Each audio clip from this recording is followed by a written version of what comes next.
We have some autumn here and lots of blueberries. I went out yesterday and get some with a pocket in a hink, but today I'm just going around and eating some. And you can also make a lipstick.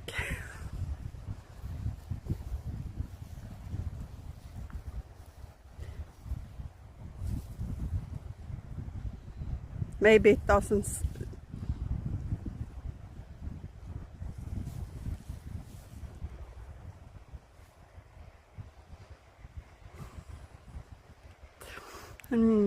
Like this stuff, you think you're crazy doing this.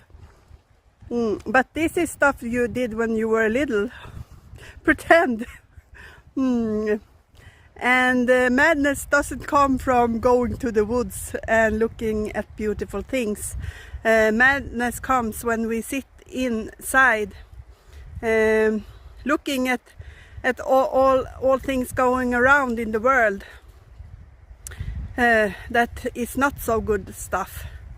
So when you go out, you calm your nervous system and you lift your spirit.